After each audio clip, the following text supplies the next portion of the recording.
அதாவது ஒவ்வொரு இடமும் நம்ம இந்த சந்தான கோபால ஹோமம் நடக்கச்சு நம்ம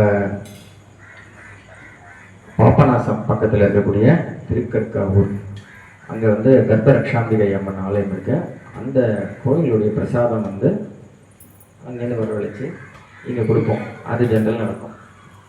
இந்த வருஷம் என்னால் வந்து அதை இது பண்ண முடியல, ஆர்கனைஸ் பண்ண முடியல. நானும் வந்து சரி பரவாயில்ல இருக்கட்டும், நம்ம வர மற்றதெல்லாம் பார்ப்போம் அப்படின்ட்டு ஒர்க் பண்ணிட்டே இருந்தேன். என்ன போன வருஷம் நம்ம ஒர்க்குக்கு போகல, அதனால் இதெல்லாம் கொஞ்சம் பண்ண முடியுது. இந்த வாட்டி கொஞ்சம் ஆஃபீஸுக்கும் போகிறதுனால கொஞ்சம் டைம் இல்லை. நேற்று எதாச்சும் என்ன நடந்ததுன்னா, என்னுடைய நண்பனுக்கு கொஞ்சம் உடம்பு சரியில்லை, கொஞ்சம் ஆஸ்பத்திரிக்கு வாங்கன்னு கூப்பிட்டாப்புல. சரி சாயந்தரம் ஆஃபீஸ் முடிஞ்சு ஆஸ்பத்திரிக்கு போனோம். அங்கே அவனுக்கு பிபி சுகர் அதெல்லாம் டெஸ்டிங்லாம் பண்ணிட்டு இருந்தாங்க.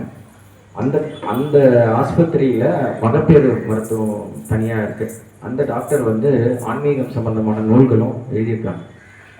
சரி, அது என்னென்ன புக்கெல்லாம் எழுதியிருக்காங்கன்னு படித்தா அந்த அந்த கர்ப்பரட்சாம்பிகை தான் அவங்களுடைய பிரசுரத்தின் பெயர்.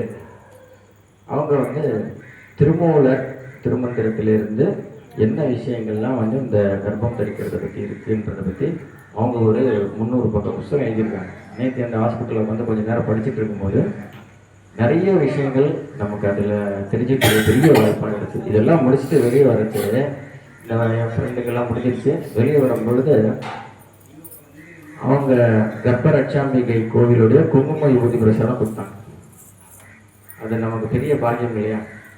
அவங்கள்ட்ட என்னங்க இதை வச்சிருக்கீங்க, நீங்கள் கோயிலில் போகணும்னா எடுத்துக்கோங்க அப்படின்னாங்க. கொஞ்சம் நிறைய வேணுங்க அப்படின்னு ஒன்று கொடுத்தாங்க. நம்ம போகலன்னா கூட அந்த அம்மனின் திருவருள் நமக்கு எப்படியோ வருது. ஸோ எல்லாருடைய பக்தியும் தான் இதுக்கு ஒரு பிரதான காரணம். அதனால் இறைவன் அவர்களால் நமக்கு சீக்கிரமாக நல்ல திசையை நோக்கி போயிட்டுருக்கோன்னு அம்மன் நமக்கு அருள் பாலிக்கிறாங்க.